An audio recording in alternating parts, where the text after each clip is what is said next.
साई बंदी सतनाम, बंदी छोड़ सतगुरु कबीर साहिब की जय हो।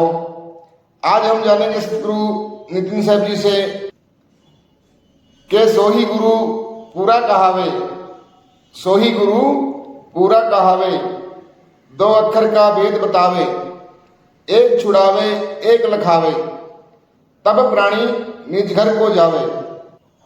ये वाणी सतगुरु मदन साहिब जी की वाणी है। इसमें सतगुरु जी बता रहे हैं कि जो दो अक्षर का भेद बतावे, दो मंत्र का भेद नहीं, दो अक्षर का भेद बतावे, सोही गुरु पूरा कहावे, दो अक्षर का भेद बतावे, एक छुड़ावे एक लखावे, तब प्राणी निज घर को जावे। यानी फिर उसके बाद जो ये अक्षर हमने पकड़े हुए हैं, इन सारे अक्षरों को छुड़ा दे और एक अक्षर है जो परमात्मा का, उसको लिखा दे, तब हम अपने निज घर को जा सकते हैं। ये हमारा निज घर नहीं है, ये संसार झूठा संसार है। इस संसार में हम आके फंस गए हैं। सच्चा सतगुरु ही आके हमें यहां से बाहर निकाल सकता है। तंत्र मंत्र जंत्रों वाले गुरु यहां से नहीं निकाल सकते, वो खुद ही फंस जाते हैं। औरों को क्या निकालेंगे, वो खुद ही फंसे बैठे हैं। तो आज जानेंगे सतगुरु नितिन साहब जी से एक सत्संग के माध्यम से।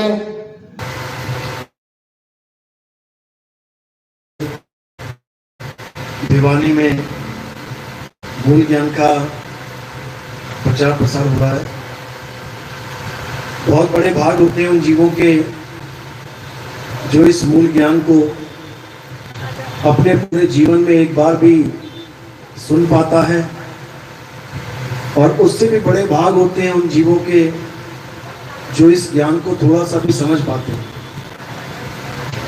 क्योंकि जिस दिन से ये ज्ञान थोड़ा सा भी समझ में आने लग जाता है, उसी दिन से भगत की जीवन में बदलाव हो जाता है।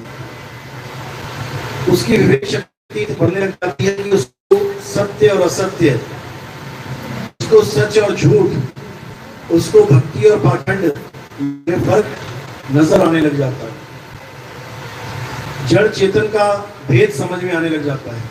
क्या है जड़, क्या है चेतन, किसको पूजना है, किसको नहीं पूजना है, किसमें आस्था रखनी है, किसमें आस्था नहीं रखनी है, हर चीज समझ में आने लग जाती है। और ये सब होती है केवल और केवल सतगुरु की कृपा के द्वारा। अगर सतगुरु की कृपा नहीं है तो कोई कितना ही बड़ा ज्ञानी क्यों ना बन जाए, वो कभी सत्य को प्राप्त नहीं कर सकता। ज्ञानी मतलब 52 अक्षरों का ज्ञान घोट के पी जाने वाले। पूरी गीता याद कर लेंगे, पूरे ग्रंथ याद कर लेंगे, कुरान याद कर लेंगे, बाइबल याद कर लेंगे, गुरु ग्रंथ साहब याद कर लेंगे, ज्ञानी तो बन जाएंगे बहुत बड़े।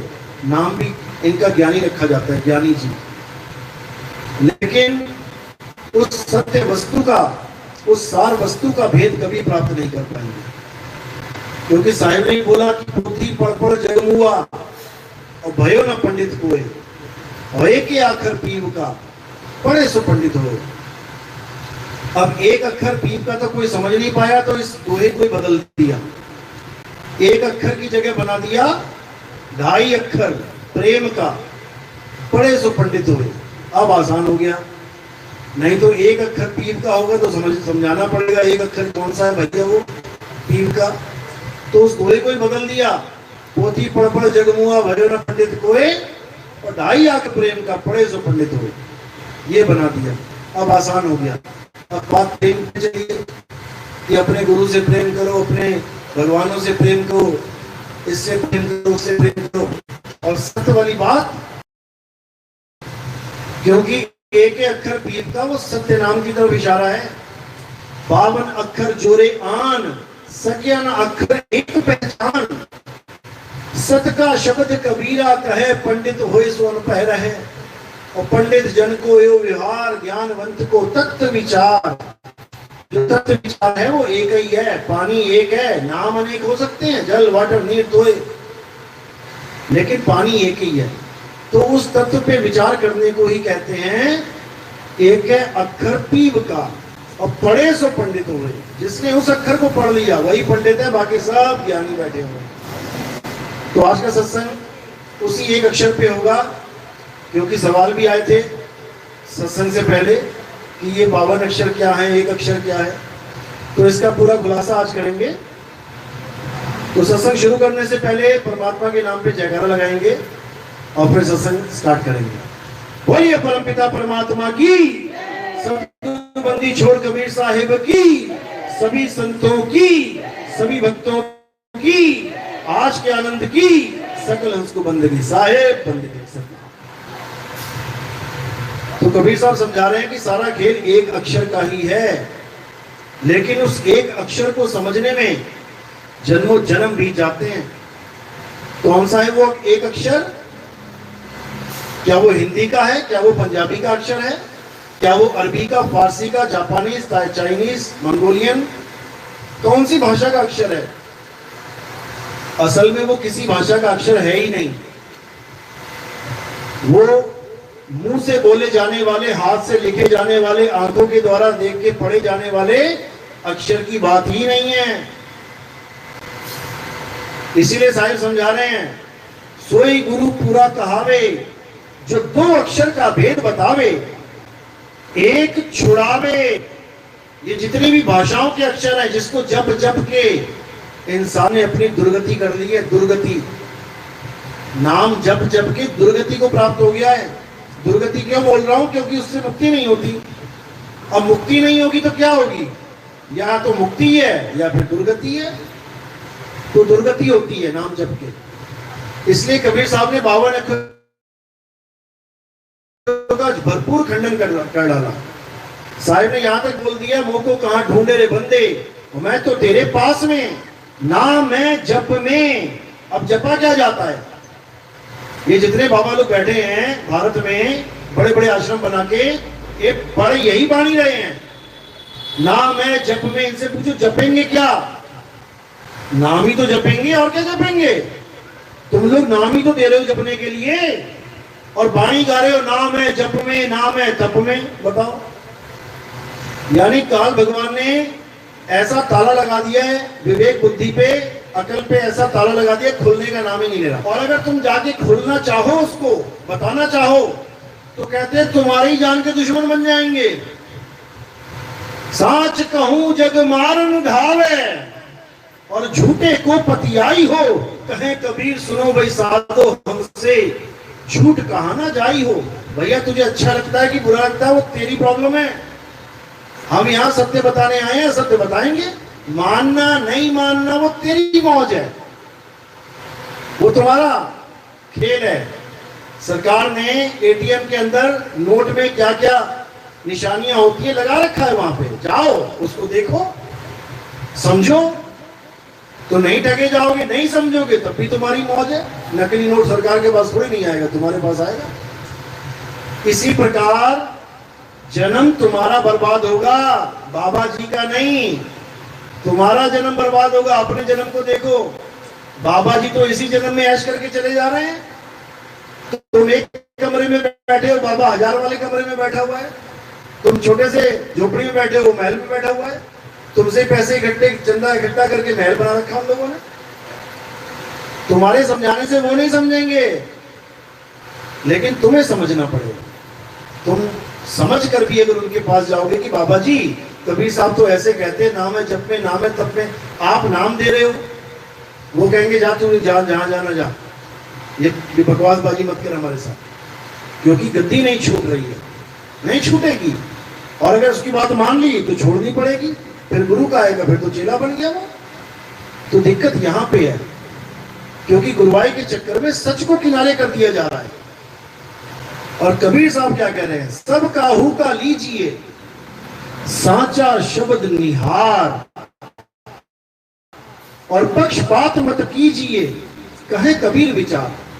अगर कोई ज्ञान पक्षपात करता है तो वो अपनी आत्मा के साथ पक्षपात कर रहा है, अपने जीव के साथ। उसके जीव की दुर्गति होना पक्का है।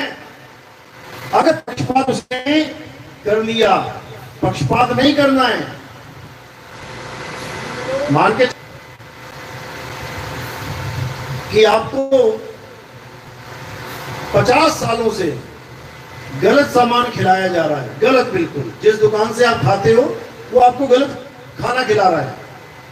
आपको किसी ने आके बता दिया, प्रूफ भी करके दिखा दिया कि भाई इसका सैंपल लेके गया था मैं, ये सैंपल में ऐसा ऐसा ऐसा है, देख भाई इसमें तो बड़ी गलत चीजें डली हैं, ये तो पूरा परिवार नष्ट हो जाएगा तुम्हारा।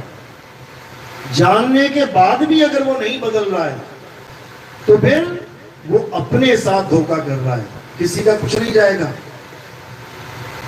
इसीलिए साहिब कह रहे कि सब काहू का लीजिए साचा शब्द निहार। तुमने कोई गुरु धारण किया, अच्छी बात है, बुरी बात थोड़ी नहीं है, अच्छी बात है। कोई गुरु बनाया, वो तुम्हें आगे का ज्ञान समझा रहा है, एक आगे बढ़ा रहा है तुम्हें, तो उसको बनाया ना बनाया। तुमने भिवानी से चंडीगढ़ जाना है, ठीक है, बसें जा रही हैं, कोई बीच वाली मिल गई 2-4 स्टॉप आगे वाली, अगर तुम उसमें भी बैठ जाते हो, भिवानी तो तब भी छूट जाएगा, तब भी तुम भिवानी से तो आगे निकले ना। भले चंडीगढ़ वाली डायरेक्ट नहीं मिली, रास्ते वाली मिल गई, तब भी तुम्हारी प्रगति तो हुई। कम से कम तुम ये तो कह रहे हो हाँ भिवानी से आगे निकल गया, लेकिन तुम ये नहीं कह पाओगे मैं चंडीगढ़ पहुंच गया।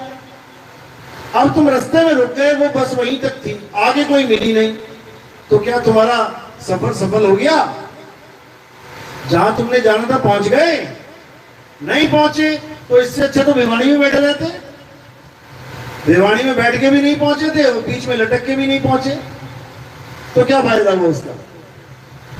लेकिन एक चांस और बढ़ गया कि भिवानी से कोई डायरेक्ट नहीं जा रही है, तो क्या पता बीच में से आगे जा रही हो, बदल के तुम आगे पहुंच सको, ये फायदा हो सकता है तुम्हें। तो वही चीज यहां बताई जा रही है, जिस गुरु ने तुम्हें जहां तक पहुंचा दिया। जैसे एक माता जी ने कहा, अच्छा अगर यही ज्ञान अच्छा है तो बाकी सब तो फिजूल है। बिल्कुल फिजूल नहीं है, फिजूल कुछ भी नहीं है इस दुनिया में।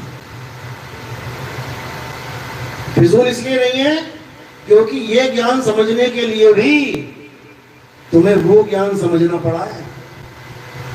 पुराना ज्ञान, जिस गुरु का ज्ञान तुम समझ के बैठे हो, वहां तक पहुंचने के बाद तुम्हें पता लग रहा है कि अच्छा इसके आगे भी कुछ और है, तो फिजूल कैसे हुआ? बिल्कुल नहीं हुआ। जैसे कोई डॉक्टर बन रहा है तो क्या डॉक्टर के लिए 5वीं क्लास फिजूल है? 10वीं क्लास फिजूल है? आंगनबाड़ी खुली नहीं है फिजूल है? बिल्कुल नहीं, क्योंकि सारे डॉक्टर, सारे इंजीनियर, सारे साइंटिस्ट इसी आंगनबाड़ी में से, इसी एलकेजी यूकेजी में से, इसी पहली दूसरी 5वीं में से ही निकले आगे। लेकिन उनको आगे की बसें मिलती नहीं, हर साल के बाद बस बदल दी उन्होंने। एक साल की पढ़ाई करी, बस बदलते रहे, आगे बढ़ते रहे, पहली में, दूसरी में, तीसरी में, और पहली में अटक जाते, मैं ना बदलूंगा, बस मैंने ये जो गुरु बनाया मैं ना छोड़ूंगा, चाहे नरक में ले जाए। तो क्या होगा? फिर नरक में जाओगे। यानी अपनी गति को रोकना नहीं है, ज्ञान प्राप्त करना शिष्य का धर्म है, ना कि गुरु की देह से प्रेम करना शिष्य का धर्म है। अगर गुरु की देह से प्रेम रखोगे तो जहां तक गुरु है वहीं तक ही रह पाओगे, और अगर ज्ञान से प्रेम रखोगे तो क्या पता आगे और भी बड़ा ज्ञान रखने वाला गुरु आ जाए, तुम्हारी तरक्की करवा दे। दत्तात्रेय ने 24 गुरु किए थे,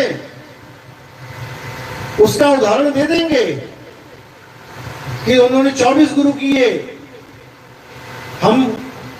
हमें भी आगे से आगे बढ़ना चाहिए, लेकिन वो दूसरों के लिए होता उदाहरण। यानी कि जो बाकी बाबा लोग की संगत है वो उनको समझाया जा रहा है कि आगे बढ़ो, मुझ तक पहुंचो। लेकिन जब उनसे कहें गुरुजी आपको छोड़ के आगे बढ़ जाए, अरे तू नरक में चला जाएगा, गुरु को नहीं त्याग जाता है। अच्छा, वो त्याग के तेरे पास आ जाए, ये ड्रामा चल रहा है बहुत जबरदस्त वाला। दूसरे का चेला अपने गुरु को छोड़ के आ जाए तो ये तो हमें भी बता देना भाई, जब हम तुम्हें आ रहे तुम हमें पीछे छोड़ के क्यों जा रहे हो? तो जो बिना गुरु को बताए पंथ छोड़ के चला जाता है ये सोच के कि मुझे आगे का ज्ञान मिल रहा है, असल में पक्का गुरुद्रोही वो है पक्का गुरुद्रोही। जो गुरु को आगे नहीं बढ़वाना चाहता वो है पक्का गुरुद्रोही। इसलिए गुरुओं को बता के आना चाहिए, समझा के आना चाहिए कि बाबा जी मैं आगे जा रहा हूं, तुमने जाना तो कहो, तुम्हारी भी टिकट काट लें। पता लगा तुम 84 में धक्के खाते रहो। गरीबदास जी कहते हैं 52 अक्षर लेख राम रंग होरी हो, वो अक्षर या में नाही राम रंग होरी हो। अब बताओ इससे ज्यादा क्या बोले वो? कागज कलम कलेस राम रंग होरी हो। कई ऐसे धर्म है जो पूरी कॉपी पे नाम लिखते जाते हैं, पूरी कॉपी भर डालते हैं, राम राम राम राम राम राम राम राम, हर पन्ने पे राम राम राम राम, उसके बाद गंगा जी में विसर्जित कर देते हैं जाके। बताओ। तो कह रहे कागज कलम कलेस राम रंग होरी हो, और वो रहा शेष का शेष राम रंग होरी हो। जो तुम नाम लिख रहे हो वो तुम मिटा भी सकते हो, तो इसका मतलब तुमने भगवान का नाम ही मिटा दिया। फिर वो सत्य कहाँ रहा? जो मिट गया वो सत्य नहीं रहा। इसलिए कहते राम नाम सत्य है, सत्य का कभी नाश नहीं होता, सत्य को कोई लिख और मिटा नहीं सकता। उसी सत्य को सतनाम कहते हैं। और वो राम नाम कोई 52 अक्षरी राम नहीं है। राम नाम का मतलब है आत्म राम। ये मरने वाले के सगे संबंधियों को समझाया जा रहा है कि राम नाम सत्य है, रो मत। आत्मा सत्य है, आत्मा कभी नहीं मरी। जो तुझे लग रहा है तेरा बाप मर गया, तेरी माँ मर गई, तेरा चाचा मर गया, वो आत्मा है, वो नहीं मरेगा। उसी राम नाम सत्य के लिए इतने भजन बने हैं। तुझ पे राम, सब में राम समाया, सबसे कर लो प्रेम, जगत में कोई नहीं पराया। अब वो कौन सा राम है जो सब में समाया है? हिंदुओं में तो समा सकता है, भगवान राम के पुजारी हैं। मुसलमान में कैसे समाया वो राम? वो तो देखना पसंद नहीं कर रहे। ईसाई कभी मंदिर जाना पसंद नहीं कर रहे, गुरुद्वारे वाले कभी मंदिर नहीं जाते। तो वो कौन सा राम है? आत्म राम। मुझ में भी आत्म राम समाया, आप में भी समाया, सब में समाया। उसी आत्म राम की सारी महिमा है, उसी आत्म राम के ऊपर सारी वाणियां हैं। आत्म में राम, राम में आत्म, चीनस गुरुमुख विचारे। लेकिन कोई समझने को तैयार ही नहीं। कबीर साहब ने तो इतना खुलासा कर डाला, इतना कर डाला, लोग हैरान हो जाते हैं। साहिब कहते हैं एक राम दशरथ का बेटा, एक राम घट में बैठा, एक राम का सगल पसारा, एक राम तीनों से न्यारा। लोग कहते हैं भैया ये कौन सी वाणी बोल रहे हो? हमने तो कभी जीवन में नहीं सुनी। हमें तो एक ही राम का पता है, रघुपति राघव राजा राम। ये कौन से राम आ गए चार चार? तो तत्व की दृष्टि से देखोगे तब तुम्हें ये चारों अलग दिखाई देंगे। एक राम दशरथ का बेटा काया राम, जिसको देख के पहचाना जाता है। धनुष बाण वाली फोटो देखोगे अभी पहचान जाओगे, हाँ जी राम जी हैं ये। शक्ल भले अलग बनी है और फोटो में, लेकिन धनुष बाण रखा हुआ है साथ में, और हनुमान जी बैठे हुए हैं हाथ जोड़ के। तो उसको कोई परशुराम नहीं कहेगा, उसको कोई भोले शंकर नहीं कहेगा, उसको कोई ब्रह्मा विष्णु नहीं कहेगा। क्या कहेगा? राम जी की फोटो है। कैसे पहचानी? काया से। तो पहला राम कौन है? ये काया राम। इसी काया राम को देख देख के आप पहचानते, अच्छा ये सुनीता की लड़की है, ये शीला की लड़की है, ये फलाने का लड़का है, ढिकाने का लड़का है। इसी काया राम को देख के। तो पहला राम है काया राम, तन राम। दूसरा राम जीव राम। एक राम दशरथ का बेटा, एक राम घट में बैठा। इसका एक राम बैठा हुआ है जीव राम, जो इस काया को चला रहा है। जीव के द्वारा ही काया जीवित है, नहीं तो काया मृत है। करंट के द्वारा ही पंखा चल रहा है, वरना पंखा मृत है, चल नहीं सकता। तो एक राम दशरथ का बेटा, एक राम घट में बैठा, एक राम का सगल पसारा। एक राम का ये सारा पसारा हुआ है। वो कौन है? वो मन राम है, जिसको अलख निरंजन कह देते हैं। उस मन राम का ये सारा पसारा, ये सारी सृष्टियां मन ही पैदा करता है। ये कल्पना रूपी सृष्टि है। इसको सच मत मान लेना कि ये सोफा सच है। ये लग रहा है तुम्हें छूने में कि हाँ बिल्कुल सही है। जैसे सपने में तुम्हारी लॉटरी लग जाती है और नोट गिन रहे होते ना, असली लग रहे होते हैं बिल्कुल, कि बिल्कुल असली है। और जैसी खुलती है तो पता लगता है भैया भिखारी का भिखारी हूं मैं, तो कहाँ चले गए नोट। तो सपने में जैसे असलियत लगता है कि सब कुछ असली माल है, ऐसे ही जागृत में ये सब असली लग रहा है कि बिल्कुल असली माल है। सपना रोज बदल जाता है, इसलिए तुम्हें सपने में मिली हुई वस्तु रोज बदल जाती है। और ये थोड़ा लंबा सपना है तुम्हारा, 10 साल का, 20 साल का, 50 साल का, 100 साल का, इसलिए तुम्हें लगता है कि ये सच है और सपना झूठ है, जबकि ना ये सच ना वो सच है, दोनों ही झूठ है। ये भी माया की नगरी है, सब माया दिख रही है तुम्हें, माया में फंसे पड़े। यही कबीर साहब समझा रहे हैं कि हे जीव, अपने असली स्वरूप को पहचान, अपने सत्य स्वरूप को पहचान। और वो स्वरूप क्या है? वो चौथा राम है। एक राम दशरथ का बेटा, एक राम घटघट में बैठा, एक राम का सगल पसारा, एक राम तीनों से न्यारा। जब ये तीनों से न्यारा वाला राम तुम्हें समझ में आ जाएगा, उसके बाद तुम्हारे तीनों राम छूट जाएंगे। शुरू वाले तीनों राम छूट जाएंगे। छूट जाएंगे का मतलब ये नहीं तुम इस तन से बाहर आ जाओगे, यानी तुम बोध में आ जाओगे कि ये चीज सही है, ये गलत है, ये सही है, ये गलत है, यानी निबेड़ा करने लग जाओगे। नीर और शीर का निबेड़ा करना आ जाएगा। नीर शीर का करे निबेड़ा और कहे कबीर सो हंस है मेरा। बस इतना समझना पड़ेगा तुम्हें। उसके बाद हमारे अंदर एक ताकत है कि हम जहां चाह होती है हमारी, वहीं हमारी राह होती है। ये हमारे अंदर बहुत बड़ा गुण है कि हम जो चाहते हैं वैसे ही हो जाते हैं। ये बहुत बड़ा गुण है। आप देखोगे बच्चों के जो आइडल होते हैं, कोई क्रिकेट बहुत पसंद करता है तो वो सचिन की फोटो लगा के रखेगा, वो कोई और बढ़िया प्लेयर उसकी फोटो लगा के रखेगा। क्यों? क्योंकि वो वैसा ही बनना चाहता है। जहां चाह वहीं रहा। यही कबीर साहब कह रहे हैं, जहां आशा तहां वासा। जब तुम्हें पता लग गया कि ये झूठ है, ये झूठ है, ये झूठ है, ये झूठ है, ये सच है, तो तुम्हारी आस कहां जुड़ जाएगी? सच में जुड़ जाएगी। और नाना करते भी तुम सच में समा जाओगे। नाना करते भी तुम्हें पता लग जाए कि ये इस मार्केट में सारा जाली माल मिलता है और यहां से 10 किलोमीटर दूर असली माल मिलता है, और तुम्हें अपने लिए सामान लेना हो तो भले वो दूर है, लेकिन तुम नकली वाली दुकानों में नहीं घुसोगे। तुम्हें पता लग गया, कौन जाएगा वहां पे? अब भले 10 किलोमीटर, देखा ना कई बार बंदे करते भी हैं, अरे यहाँ ये छोटी मार्केट है, ये सब बेकार है, वो चल दूर चलेंगे लेकिन बढ़िया लेके आएंगे। तो ये हमारी विवेक शक्ति का गुण है कि जब हमें सत्य पता लग जाता है तो असत्य हजम नहीं होता। एक बार पता लग गया तुम्हें आत्म देवता, कोई कितना ही बोलता रहे तुम्हें कि चल मंदिर चलते हैं, माथा टेकते हैं, तुम क्या कहोगे? अरे भाई पत्थर है, पत्थर है, ये भगवान नहीं है। कोई कह रहे 50 करोड़ की मूर्ति है, अरे भाई पत्थर है, तुम्हारे लिए वो 50 करोड़ जीरो है। तो इसी को साहिब समझा रहे हैं कि इन असत्य और सत्य को निबेड़ा कर लो। जैसे तत्वों में सत्य और असत्य तत्व है, ऐसे ही अक्षरों में भी है।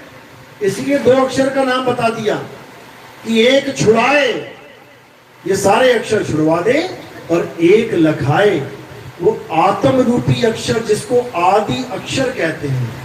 आदि अक्षर यानी सारे अक्षर बनने से भी पहले जो था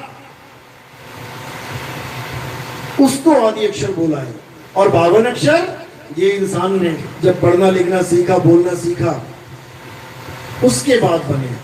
तो इसी को साहिब कह रहे हैं कि जो 52 अक्षर है वो जीव का आधार लेके निकलते हैं। सुबह से लेके शाम तक आप जितने भी अक्षर बोल रहे हो, ये सब आधार जीव का लेके निकल रहे हैं। तो कबीर साहब ने समझाया 52 अक्षर जीव आधारा। अभी जीव काट दो सबकी, सारे अक्षर खत्म, क्या बोलोगे? करोगे।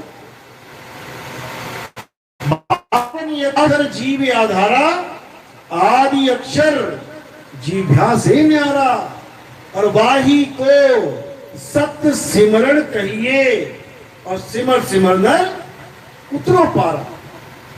सच्चा सिमरण यानी सच्चा नाम 52 अक्षरों से परे आदि अक्षर है। जब उसको बताने वाला गुरु मिल जाएगा तो 52 अक्षरों का खेल खत्म हो जाएगा, काल का जाल टूट जाएगा। साहिब समझा रहे हैं, कौन है काल का दूत? कौन है काल के भगत? क्योंकि काल भी भगवान है, उसके नाम के आगे भगवान लगाया जाता है। काल भगवान, भगवान क्यों बोला जाता है? क्योंकि उसकी भी पूजा होती है, इसलिए वो भगवान बना बैठा है।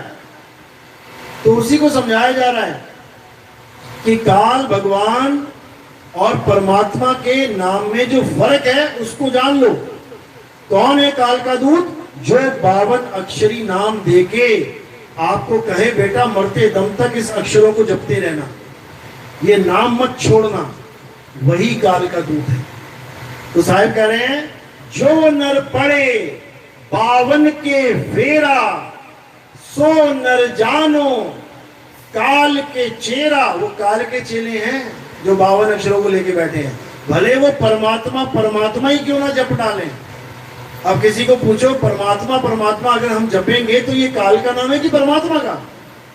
अब जो अज्ञानी जीव होगा वो कहेगा यार तो काल काल थोड़ी नहीं जप रहे हो तुम तो परमात्मा परमात्मा जप रहे हो, तो ये परमात्मा का ही नाम है।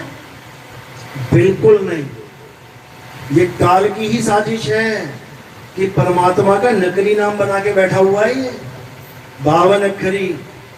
तो साहिब कह रहे जो नर पड़े 52 के फेरा, सो नर जानो काल के चेरा। जब 52 का टूटे डोरा, सहजे छूटे काल झकोरा।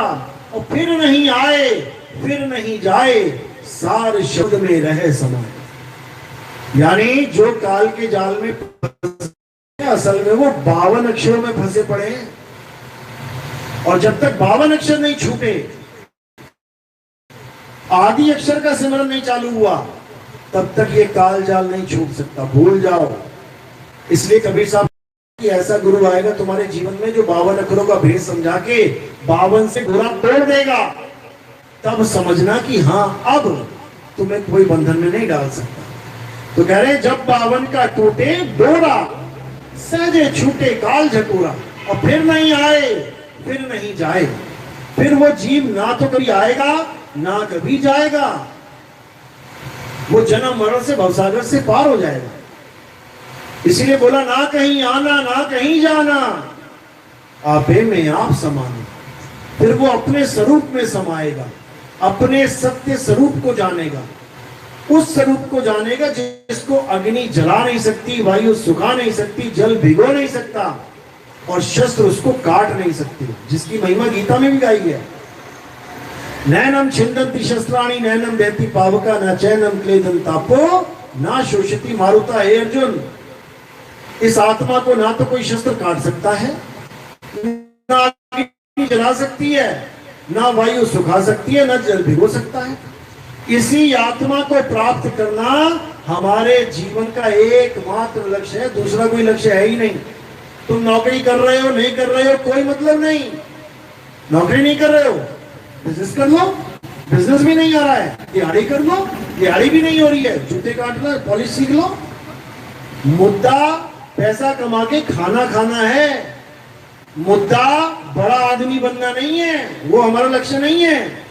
क्योंकि जितना बड़ा आदमी तुम बन गए, जितनी ज्यादा प्रॉपर्टी तुमने खरीद ली, जितना बड़ा बैंक बैलेंस तुमने बना दिया, उतना ही दुख होगा छोड़ने में, याद रखो, उतना ही दुख होगा।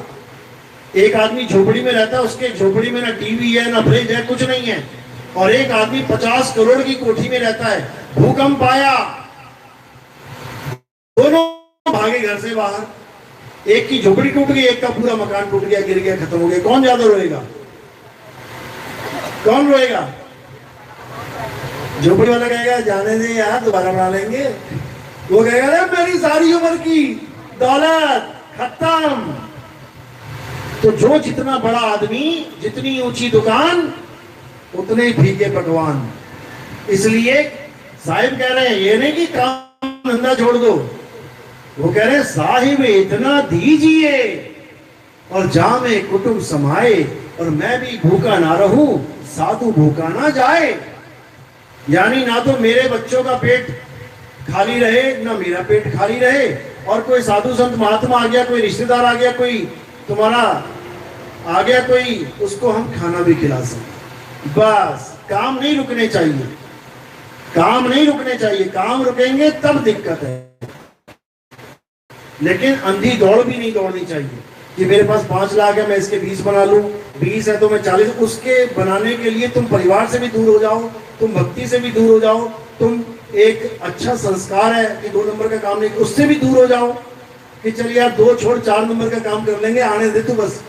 तो वो तुम्हारी बर्बादी का कारण बन जाएगा, वो बर्बादी का कारण बनेगा।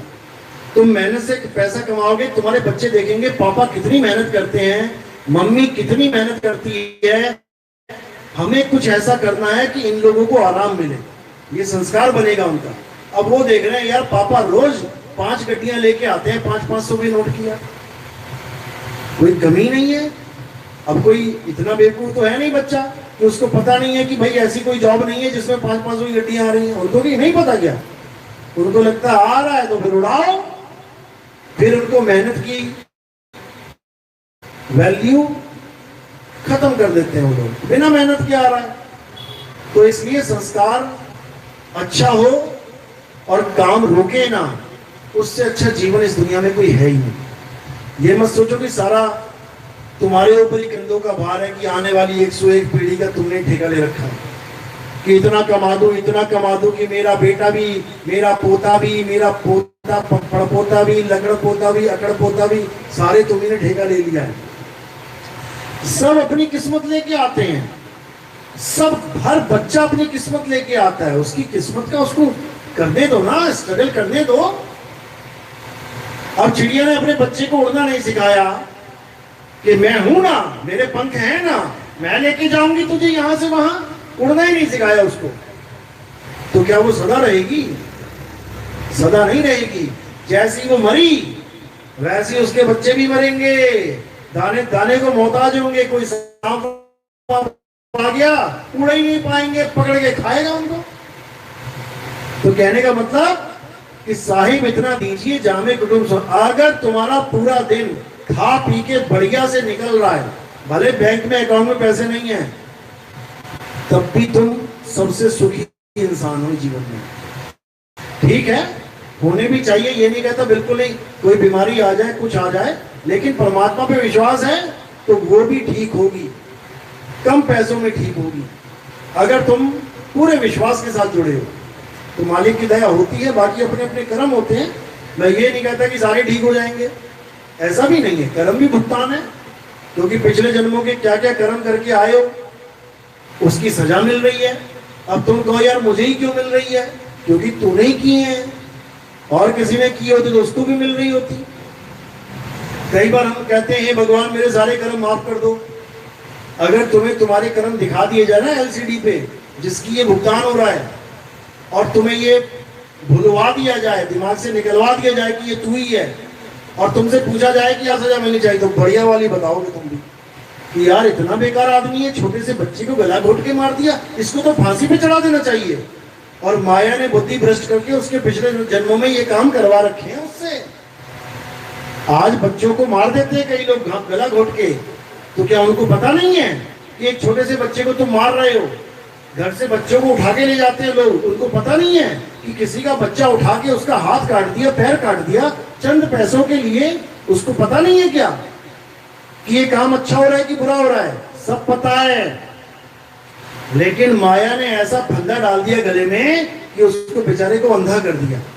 अब इतने कर्म लेके जब वो मरेगा तो क्या उसको भुगतान नहीं मिलेगा? मिलेगा। अब अगले जन्म में वो अच्छा आदमी बन गया। अब जब वो अच्छा आदमी बना तो वो अपनी अच्छाइयां देख रहा है, अरे गुरुजी इस जन्म में तो मैंने कोई ऐसा काम किया ही नहीं था, मेरी दोनों किडनी फेल हो गई, मेरा लीवर खराब हो गया, मुझे कैंसर हो गया, मैं क्या करूं? हम केवल इस जन्म का देख रहे हैं, लेकिन जो प्रकृति है वो जन्मों जन्मों का हिसाब लेके बैठी है। कैसे बचोगे? नहीं बच सकते। छोटा सा बच्चा पैदा हुआ, अभी सांस नहीं ली बेचारे ने, डॉक्टर ने पहले ही रिपोर्ट दे दी, ये जी 10 दिन जिएगा केवल। क्यों? दिल में छेद है। अब बताओ वो किसके छेद करके आया है उस जन्म में? वो तो बेचारा दूध पीना भी अभी शुरू ही किया उसने, तो पहले रिपोर्ट आ गई कि ये 10 दिन का मेहमान है। तो वो कौन से कर्म है? पिछले जन्मों की कर्म है, भुगतने पड़ेंगे, भुगतान करना पड़ेगा, क्योंकि या पाप करोगे या पुण्य करोगे, और दोनों बेड़ी हैं। पाप पुण्य ये दोनों बेड़ी, एक लोहे एक कंचन केरी। ना तो पाप करके इस दुनिया से निकल के जा सकते हो, ना ही पुण्य करके बच सकते हो। बचना तो यहां पर है ही नहीं, बचने का एक ही रास्ता है। कबीर साहब समझा रहे हैं, अरे बचना चाहो काल जाल से तो चीनो शब्द हमारा, और कहे कबीर अमर कर राखूं जो निज होए हमारा। अगर तूने मेरे शब्द को पहचान लिया, भले मेरी पूजा मत करियो, कभी मेरी हार चढ़ाने का, कभी मेरी मूर्ति पे प्रसाद चढ़ाने का, आरती करने का मतलब ही नहीं है, कभी मत करना। लेकिन मेरे शब्द पे विचार कर लेना कि मैं तुम्हें कौन से शब्द की महिमा सुना रहा हूं, कौन से शब्द के साथ जोड़ने की बात कर रहा हूं, उसको जान लेना। शब्द हमारा तू शब्द का, सुन मत जा सरक, सरक मत जाना। ये अरे पता नहीं क्या बोलते रहते हैं ये लोग, ना एक बार भी राम जी की जय करी, ना एक बार भी कृष्ण जी की जय करी, ना कोई हनुमान जी की। ये कैसा सत्संग है? ये हिंदू भी हैं कि मुल्ले हैं ये सारे? ऐसे बोलते हैं लोग। ये मंदिर ना जाते, ये व्रत ना करते, ये पूजा पाठ ना करते, कैसे लोग हैं ये लोग? इसी को समझा रहे हैं। कह रहे हैं बचना चाहो काल जाल से छीनो शब्द हमारा, और कहे कबीर अमर कर राखो जो निज होए हमारा। तो उसी शब्द को जानना है, सरकना नहीं है। शब्द हमारा तू शब्द का, सुन मत जा सरक, और जो चाहे निज रूप को तो शब्द ही ले परख। अगर तू अपने स्वरूप को जानना चाहता है तो गुरु का दिया हुआ शब्द परख ले।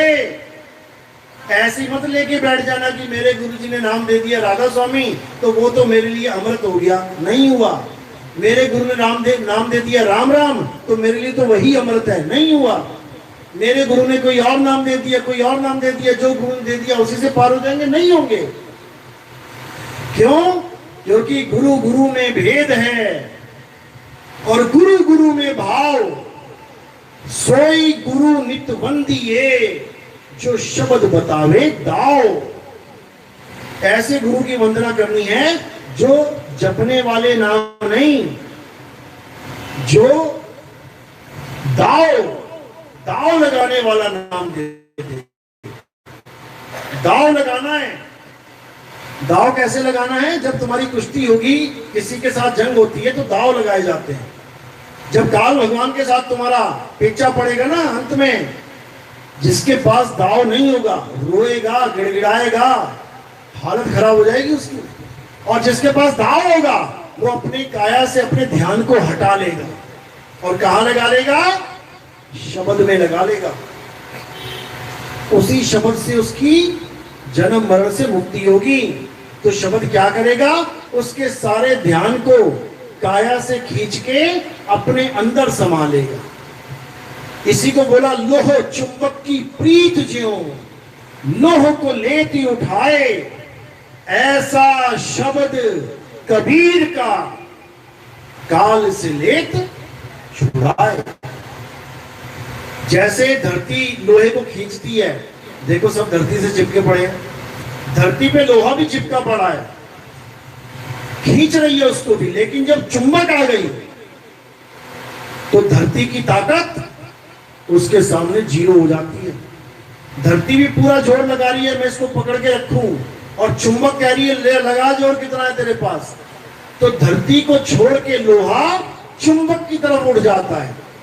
यानी काल ने भी जोर लगा रखा है तुम्हें पकड़ने का, पूरा जोर लगा रखा उसने भरमा के। लेकिन जब चुंबक आएगी, जब गुरु का ज्ञान आएगा, तब उसका जोर नहीं चलेगा। तब वो तुम्हारे सामने झुक जाएगा, अपना शीश झुका लेगा। और तब तुमने क्या करना है? तब तुमने उसके सिर के ऊपर पैर रख देना है। अरे काल के सिर पे पांव दे, सतगुरु के उपदेश, और साहिब वहां पकड़ के ले चले अपने देश। वहां तो वही पकड़ेगा, इसमें कोई शक नहीं है। लोहा चाहकर भी नहीं उड़ सकता हवा में, लेकिन चुंबक आ गई तो अपने आप उड़ता चला जाएगा। तो बचाना तो उसी के हाथ में है, लेकिन वो बस ये कह रहा है कि तुम दांव सही लगा देना। पास होना गुरु के हाथ में है, हमारा पास होना गुरु के हाथ में है, लेकिन गुरु क्या कह रहा है कि बेटा जो मैं पढ़ा रहा हूं बस तू पेपर में लिख देना, लिखना तू नहीं है, लेकिन पास मेरी वजह से होगा, अपने से थोड़ी नहीं लिख देगा, बिना गुरु के लिख देगा क्या। तो इसी प्रकार कबीर साहब समझा रहे हैं कि गुरु तो मैं ही रहूंगा तेरा, लेकिन मुक्ति तेरी ज्ञान से होगी। अगर तूने सही दाव लगा दिया तो समझ ले कि तेरी मुक्ति हो जाएगी, अगर दाव सही नहीं लगा पाया तो कोई बचाने वाला नहीं है। बस किसी को समझना है। इसके अलावा जितने भी जाप ताप मंत्र तंत्र जंत्र पूजा पाठ हवन यज्ञ तीर्थ मूर्त, ये सब छोटे लेवल का ज्ञान है, गलत नहीं है। अगर ये गलत होता तो इस दुनिया में गुरु की महिमा ही खत्म हो जाएगी।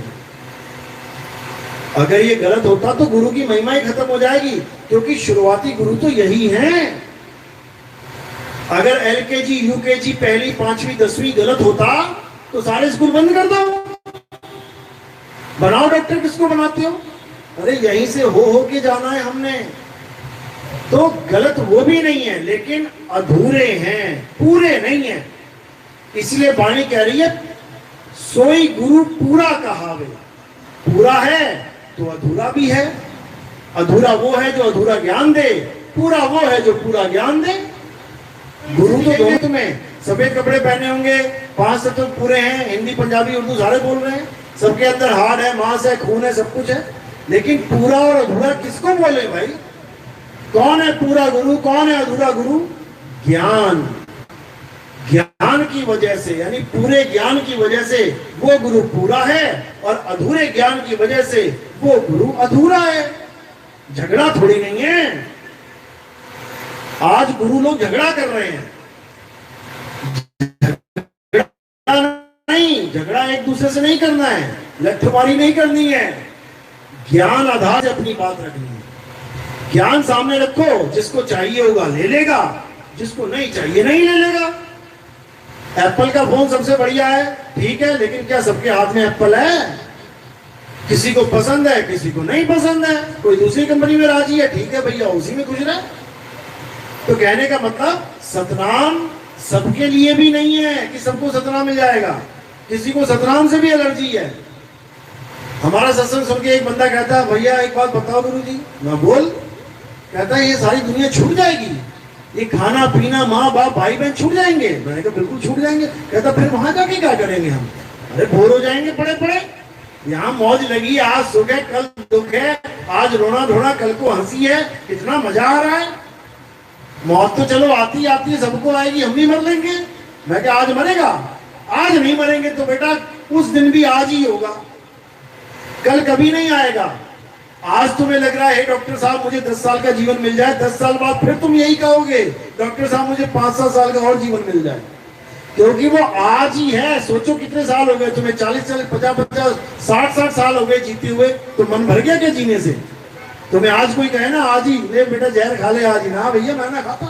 अरे 60 साल तो जी लिया, और कितना जिएगा?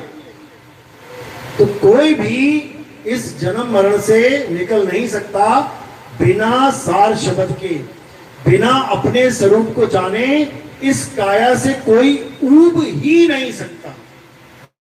कोई भी बंदा छोड़ता है ना कोई चीज, ऊबने से छोड़ता है।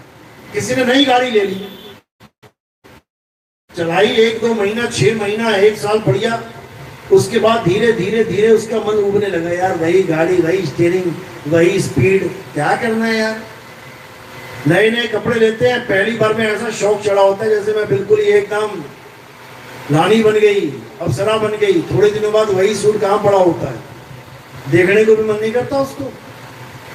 सबके साथ यही है। नया फोन होता है, हल्का सा भी इधर उधर, हल्का सा भी कुछ लग गया, साथ ही कपड़ा लगा के उसको पोंछ रहे हैं। नई मोटरसाइकिल ली है, रोज पोंछ रहे हैं, और 1-2 साल बाद दुनिया भर का कीचड़ लगा, पोंछने का समय नहीं है।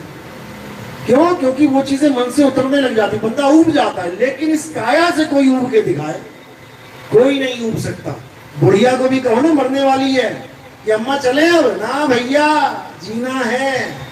ऊबता कोई भी नहीं है। ऊबेगा कब? जब उसे अपने सत्य स्वरूप पता लग जाएगा, फिर वो समझेगा यार इसमें क्या रहूं मैं। इसका मतलब ये नहीं वो ट्रेन के आगे खड़ा हो जाएगा। इसका मतलब कि वो अब इंतजार करेगा कि ठीक है, मालिक ने जितना दिया है, जितनी सांसें दी हैं, जितने फर्ज दिए हैं, जिम्मेदारी दी हैं, उसको निभाते जाओ। और जब उनका संदेशा आ जाए कि आजा बेटा बुलावा आ गया, तो लगाओ जयकारा, चलो बुलावा आया है, साहिब ने बुलाया है।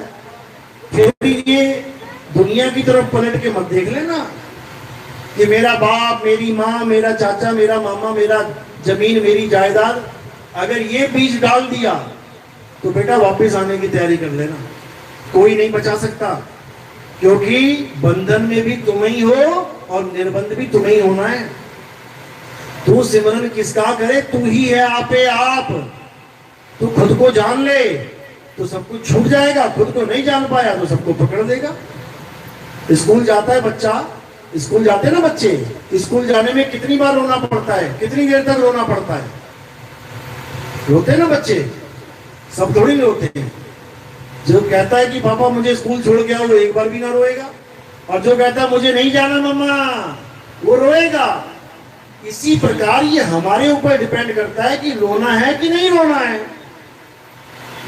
अगर हम इस दुनिया से जाने के लिए तैयार हैं, अपने स्वरूप में स्थित होने के लिए तैयार हैं, तो नहीं रोएंगे, आनंद में जाएंगे। और हमें अपना स्वरूप नहीं पता है तो रोके जाना पड़ेगा, कोई इसमें शक भी नहीं है। तो इसलिए साहिब समझा रहे हैं कि जिस मरने से जग डरे मेरे मन आनंद, और मरने पर पाइए पूर्ण परमानंद। आनंद और परमानंद, इन दोनों में फर्क है। आनंद तो आपको आनंद कोश में मिल जाएगा। हमारे शरीर में 5 कोश हैं, जिसमें एक आनंद कोश है, उसका काम ही आनंद देना है। आंखों से आनंद मिल रहा है, कान से आनंद मिल रहा है, सूंघने से आनंद मिल रहा है, तत्वों से रगड़ने से आनंद मिल रहा है, घर्षण से आनंद मिल रहा है, हवा लग रही है, आनंद मिल रहा है, अच्छा लग रहा है। लेकिन एक है परमानंद, जहां पे काया के बिना आनंद मिलता है, बिना काया के आनंद मिलता है।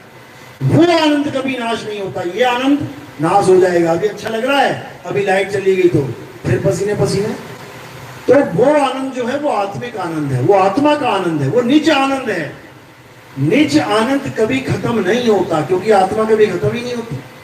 और बाकी जितना भी काया का आनंद है, ये तुम्हें आज कम, कल ज्यादा, परसों और कम, परसों ज्यादा, धीरे धीरे ऊपर अप डाउन चलता ही रहता है। जो चीजें तुम्हें आज अच्छी लग रही हैं, कल को उसका आनंद तुम्हें नहीं आएगा, किसी और चीज के पीछे पड़ जाओगे। तो ये दुनियावी आनंद, नकली आनंद चलता ही रहेगा। लेकिन जो असली आनंद है वो काया के छूटने पर ही पता लगता है। यानी जीते जी भी पता लग सकता है। जैसी काया छूटेगी, मालिक की दया होगी, काया से निकल के सत्य स्वरूप में आओगे, पूर्ण आनंद आएगा, पूर्ण आनंद। लेकिन इस काया के साथ कनेक्शन है, जिम्मेदारियां हैं, कर्म भोग है, इसलिए वापस आना पड़ेगा। कोई बात नहीं, पता तो लग गया ना कहां जाना है। खेल खत्म हो गया काल भगवान का। तो ये काल का ही जाल है। सारे देवी देवताओं को, सब बड़े बड़े ऋषि मुनियों को इस काल ने फंसा के रखा हुआ है। और इस काल में, इस काल का जो अब अंतिम युद्ध है, वो हमारे जैसे बताया जाता है कि कल की अवतार आएंगे, 10वां अवतार आएगा, ये उसी के साथ युद्ध है। जैसे राम का युद्ध रावण के साथ हुआ था, कृष्ण का कंस के साथ हुआ था, नरसिंह का उसके साथ हुआ था, हिरण्यकश्यप के साथ, ऐसे ही कल की अवतार का युद्ध होगा कली काल के साथ। कली काल,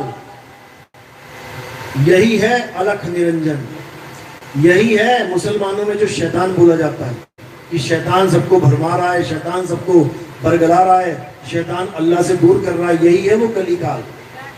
और इससे बचाने वाला केवल एक ही तत्व है, वो है आत्म तत्व। उसी को कबीर कहते हैं और कोई नहीं। तो क्या कह रहे हैं, अभी तो लोगों, हिंदुओं को तो पता भी नहीं है कि कल की अवतार का युद्ध किसके साथ होगा।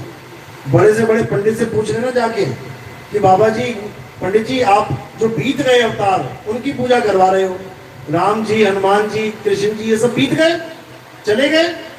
अब जो आने वाला है वो किसके साथ जंग करेगा, उसका किसके साथ युद्ध हो गया? ये युद्ध वाला तो तुम पूजा पाठ कर रहे हो, राम रावण युद्ध हो गया, राम जीत गए, रावण हार गया, समझ में आ गया, भगवान बना दिया तुमने। कंस मर गया, कृष्ण जी जीत गए, समझ में आ गया। अब ये 10वां अवतार जो आएगा, इसका युद्ध किसके साथ है? पंडित जी भी नहीं बता पाएंगे तुम्हें। पंडित जी को भी नहीं पता कि ये कल्कि अवतार कौन है, कहां से आएगा और किससे लड़ेगा, उसका जन्म कहां होगा, कली का जन्म कहां होगा। लेकिन कबीर साहब की वाणी में दर्ज है पहले से ही। वाणी पढ़ो क्या कह रही है। जय सत सुकृत जय मुनिंद्र प्रभु, जय करुणामय ईश, जय कबीर कली दुख हरण, सदा नवाऊं शीश। अब इस लाइन में देखो क्या लिखा है, जय कबीर कली दुख हरण। अब ये कली कौन है? ये कली कौन है? यही है काल भगवान। कली कल्कि का युद्ध होगा और कल्कि और कोई नहीं है। कल्कि कबीर साहब हैं। गरीबदास जी के ग्रंथ में कली को ही नी कलंक राया बोला है, नी कलंक राया। वो जो नी कलंक राया है वही कली का वध करेगा और कोई कर भी नहीं सकता। तो वो शब्द गुरु की तरफ इशारा है कि शब्द गुरु के अलावा और कोई इस मन और माया को मार ही नहीं सकता। जितने भी ग्रंथ देखोगे आप, वहां पर मन की महिमा गाई गई है, यानी निराकार की महिमा गाई गई है। परमात्मा निराकार है, अल्लाह निराकार है, वाहिगुरु निराकार है। निराकार की महिमा गाई गई है, मन की महिमा है। हिंदू धर्म में तो मन के आगे श्री लगा रखा है, श्री मन, जैसे बहुत बड़ी तोप होती है मन, श्री मन। आगे कह रहे हैं नारायण नारायण नारायण, यानी श्री मन नारायण के रूप में आए हैं। ये जितने नर दिख रहे हैं ना, नर आयण, ये सब श्रीमन ही बैठे हैं। ये श्रीमन के ही अवतार है सारे। केवल एक नारायण मत समझ लेना कि विष्णु जी को नारायण बोला गया वो श्रीमन नारायण है। अर्जुन को जब विराट रूप दिखाया गया तो कितने नर दिखाई दिए, कितने नारायण थे। वो कह रहा अनंत आंखें, अनंत भुजाएं, अनंत चेहरे। ये सारे रूप श्री मन के ही हैं, क्योंकि श्री मन ही ये श्री तन होके बैठा हुआ है। तो कबीर साहब वाणी में समझा रहे हैं, अरे मन ही तन है, तन ही मन है, और दुविधा में संसार। ये मन और तन एक है। इसी को बोला देव स्वरूपी अलख निरंजन। ये मन है, मन तू ज्योत स्वरूप है, बिल्कुल क्लियर बोला है। देव निरंजन सकल शरीरा। एक तरफ कह रहे हैं मन तू, मन ही देव निरंजन है, एक तरफ कह रहे हैं देव निरंजन सब शरीर है। तो वही तो हुआ, यानी पानी ही बर्फ है, बर्फ ही पानी है, एक ही हुआ। साकार ही निराकार है, निराकार ही साकार है, एक ही हुआ। अब इन दोनों से अलग क्या है? वो आत्म सत्ता है, वो श्री मन नहीं है, वो श्री चैतन्य महाप्रभु है। वो वाला नहीं जो कलकत्ता में अवतार हुआ है, वो नहीं। वो चैतन्य महाप्रभु को भी उसी का अवतार बता रहे हो। श्री चैतन्य महाप्रभु का मतलब है शुद्ध चैतन्य स्वरूप आत्म देव। वही असली अवतार है, वही कल्कि का वध करेंगे, वही मन को मारेंगे। मन को मार गगन चढ़ जाई और मान सरोवर बैठ नहाई। तो इस मन को जब वो मारेंगे तभी हम सबकी ये जन्म मरण से छुट्टी होगी। नहीं तो कोई माई का लाल नहीं है जो ये दुनिया को रोक के दिखा दे। गाने में बना लिए, दुनिया बनाने वाले क्या तेरे मन में समाई, काहे को दुनिया बनाई। दुनिया भी बना दी उसने, हमने गाने भी गवा लिए, हमने त्राहिमाम भी करवा दिया, बचाओ प्रभु बचाओ, हम इस दुनिया में नहीं रहना चाहते, घर बार छोड़ के जंगल में भी बैठ गए, सब कुछ करके देख लिया, लेकिन ये दुनिया बननी नहीं रुकी, आज भी बनती जा रही है। देखो 2 से 4, 4 से 8, 8 से 6 बनती जा रही है, ये दुनिया यही है और ये कभी रुकने वाली नहीं है। सारा इंसान खत्म हो जाए, पानी पानी हो जाए हर जगह, तो क्या दुनिया खत्म हो गई? जो आज धरती के ऊपर बैठा है फिर मछली बन के घूमेगा पानी में? ये दुनिया कभी खत्म नहीं होती, ये बदलती रहती है। लेकिन इसको खत्म करने का एक ही रास्ता है कि तुम अपनी दुनिया खत्म कर दो। तुम्हारी सृष्टि खत्म तो तुम्हारे लिए जेल खत्म। जैसे समुद्री डाकू है, कहां पे हैं? बिल्कुल हैं, लेकिन तुम्हारा क्या नुकसान करेंगे बताओ? जो जहाज लेके जाएगा वहां पे उसको पकड़ेंगे कि तुम्हें पकड़ेंगे यहाँ आके? यानी कि ये दुनिया से जब तुम निकल जाते हो तो ये दुनिया होकर भी तुम्हारा नुकसान नहीं कर पाती, तुम दुनिया से मुक्त हो गए। अब जो दुनिया में धक्के खा रहे हैं उनके लिए वो दुनिया बची हुई है। जिस दिन वो अपनी सृष्टि नाश कर देंगे उस दिन वो भी मुक्त हो जाएंगे। तो ऐसे ये दुनिया खत्म होगी, ऐसे नहीं होगी कि तुम सभी भक्तों की आज के आनंद की सकल हंस को बंदगी साहेब बंदगी सब।